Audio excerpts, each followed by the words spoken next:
The Hiligaynon particle, BALA. The Hiligaynon word BALA is a versatile particle with multiple meanings and uses. Here are its main definitions. So the first one, it is an interrogative particle.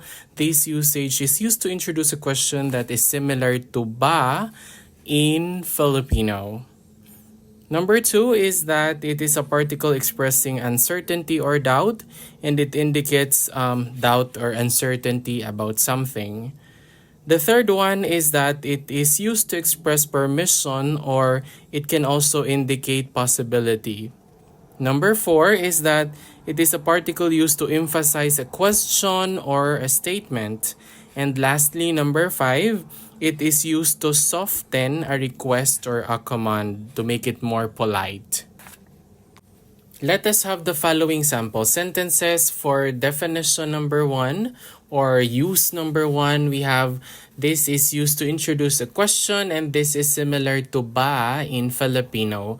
Let us have the following sample sentences. Maulan bala buwas.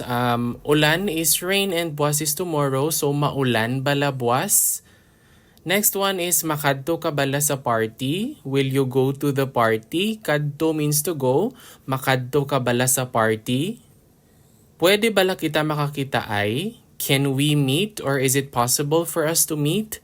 Pwede bala kita makakita ay?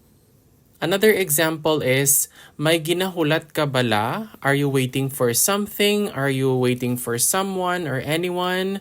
May ginahulat ka bala? To hulat means to wait. Another sentence is, may plano ka bala? Do you have plans? When we say plano, that means plan. Another use of the word bala or definition of bala is that it is used to express uncertainty or doubt. Let us have the following sample sentences. Makadto bala siya? Kadto means to go. Maybe he will come or will he come? Makadto bala siya? Another one is, maayo bala ang panahon? Is the weather good or is the weather okay? Maayo means good or okay. So maayo bala ang panahon? So panahon is the weather. Pwede bala kita makakadto sa beach? Can we go to the beach? To kadto means to go. Pwede bala kita makakadto sa beach? Pwede ko bala siya matawgan? Can I call him or her?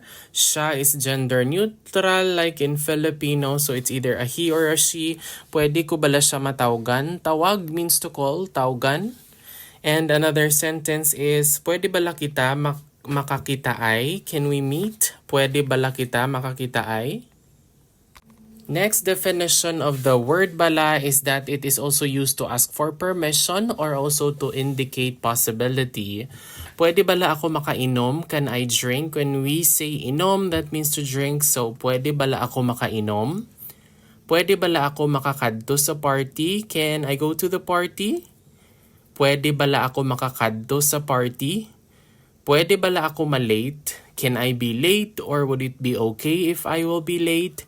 Pwede bala ako malate? Pwede bala kami makautang? To make utang means to borrow. So, pwede bala kami makautang? Can we borrow money?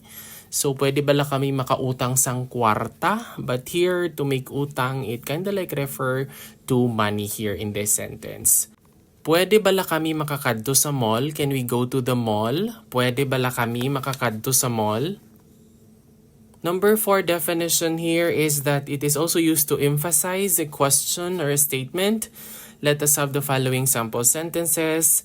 Maayo ka gid bala? Are you really good? Maayo means good. So, are you really good? Maayo ka gid bala? Maabot gid bala siya? Will he or she really come? Maabot gid bala siya? Makakita ay gid bala kita? Can we really meet? Makakita ay gid bala kita? To kita ay means to meet. Makakita ay gid bala kita? Maayo gid bala ang panahon? So, will the weather be good, be really good? Maayo gid bala ang panahon? And last sample sentence here is, pwede ko gid bala siya matawgan? Can I really call him? Pwede ko gid bala siya matawgan? Another use of the word bala is that it is also used to soften a request or a command. So let us have the following sample sentences. Pwede mo bala ako mabuligan? Could you help me or would it be okay if you help me? Pwede mo bala ako mabuligan? Pwede ka bala makadala sang pagkaon? Can you bring or could you bring some food? To dala is to bring and then pagkaon is food. Pwede ka bala makadala sang pagkaon? Pwede mo bala ako madulong? Could you drop me off? To make dulong means to send off or to drop off. Pwede mo bala ako madulong? Pwede ka bala makabayad? Could you pay or can you pay? Pwede ka bala makabayad? To bayad means to pay. Pwede ka bala makapaninlo? So, tinlo means to clean. Maninlo, makapaninlo. Could you clean? Pwede ka bala makapaninlo? And that is all about the different definitions for the Hiligaynon word, bala.